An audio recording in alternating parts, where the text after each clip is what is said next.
I time it so you don't have to. Let's go ahead and go through the run, play a game, and see exactly how long it takes for one game to play, and then we'll do some math on my end to see exactly how long it takes to do one tier, and then all 4 tiers down the line to see how long it will take per week to get everything you need to do done on the run. I have a timer up on the screen now. I'm going to hit continue here to start the next game, and as soon as I do that, I'm also hitting start. So let's hit start and continue at the same time. Clock is going up, and let's just see how it goes, boys. Let's have some fun. A lot of chewing clock in this, and a cool thing about the run is that you start in the second half. You're just trying to come back from a deficit. This is actually the first time we've started on defense, so kind of cool to see this going on.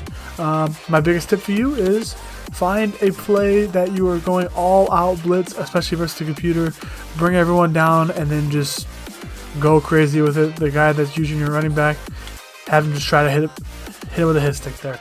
And now we get to play the chew clock game once we get the ball back. But until then, we're just in the hands of the defense, baby. Luke Kuechly. Oh, there we go. We got that bottled up right now, boys. Absolutely bottled. All right here. 3rd down and 7. We get the stop here. We can play chew clock for the rest of the game. Here we go. Yep, now we can send him, get home.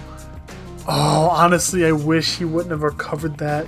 I wanted him to punt so we can have a better chance to run the clock down. But in a situation like this, it's fine. We can see exactly how long this game will take in a situation like this, because we're just going to come in here and run the ball a couple times, get some stats that way for the weekly objectives too.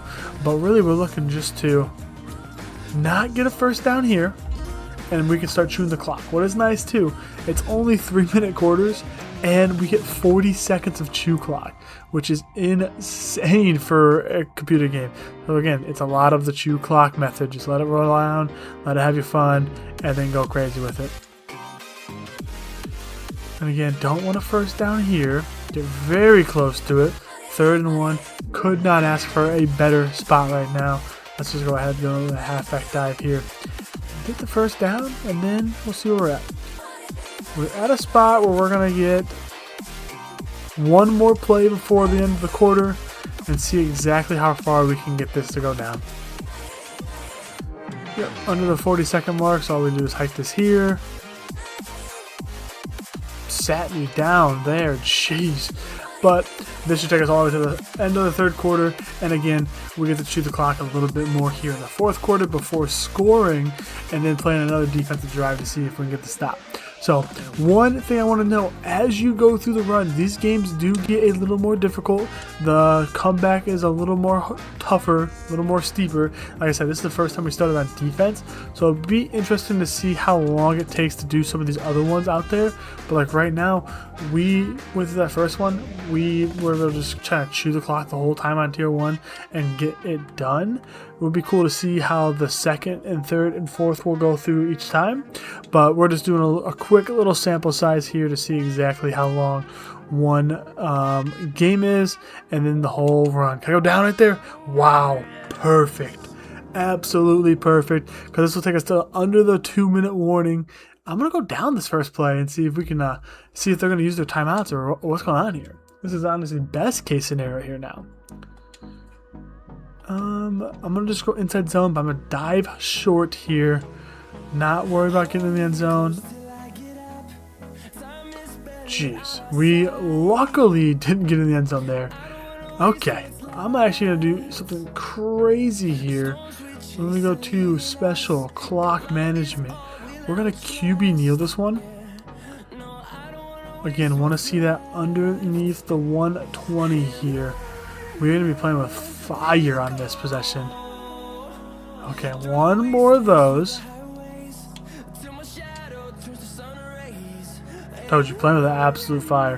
And you know, if I was the 49ers defense, I'd be calling a timeout after this play here. But we're leaving it up to the last play of the game. Basically a 2-point conversion here to win the game. Coach is telling me to kick the field goal. That's not happening. We're just going to go ahead with this RPO read flat. We're throwing this ball to Loveland. Get in the end zone, brother, and let's celebrate here. Boom. Underneath. Bang! Ball game. So So that worked out actually pretty great in our favor for the time-wise. Did not think we'd be able to chew that whole clock, getting the ball at the 24-yard line, but it worked out for us. I'm looking over the clock, about 4:30 when I was done.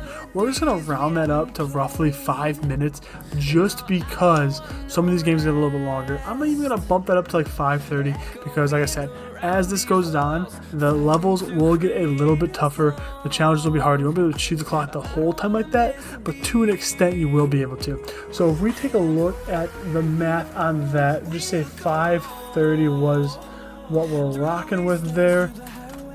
To do one tier of this, so it's 5 games, would be, no, sorry, yeah, it would be 5 games. To do one tier of this, it would take roughly 27.5 minutes. Let's just round it up to 30 minutes for one tier. That means to do all 4 tiers, it would take 2 hours a week. Does that sound like a lot? It does when there's other stuff you can be doing, when there's solos head-to-head to play.